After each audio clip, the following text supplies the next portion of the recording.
Extend this heartfelt wish that all beings be liberated from delusion, confusion, suffering. May those perpetuating war put down their weapons and feel the wisdom beyond duality and the need for struggle.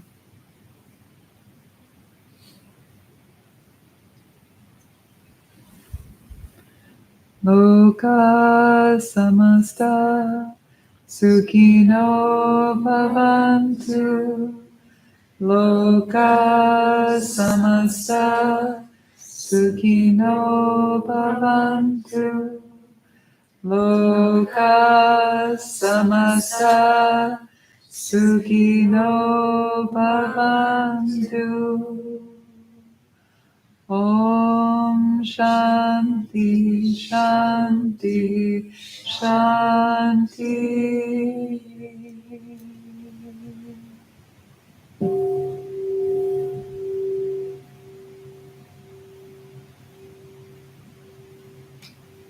May all beings everywhere be well and have peace. Peace, peace, peace. May it be so. Thank you, everybody. Thank you for your practice and for all that you do in the world. I'm sure between all of us, there's a lot of good. There's a lot of good in this room. So I'm glad you gave yourself the time to replenish and nourish yourself. We need that. As an old mentor of mine used to say, manifest and take a rest. And you took a rest. You gave yourself that. So find the balance. Find those ways to do that in your life. And I will see you next week. Okay, take care, be well. Enjoy some tea.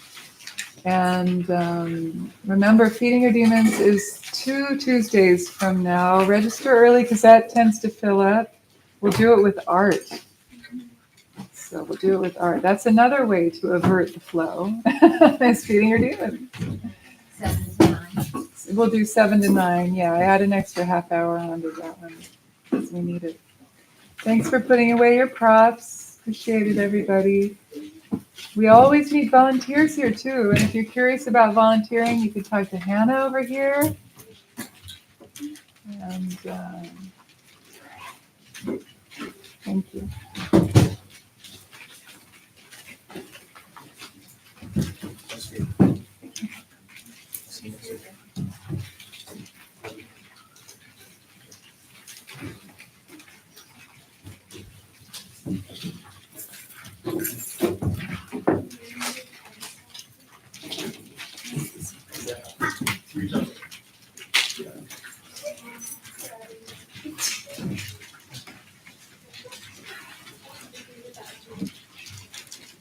There.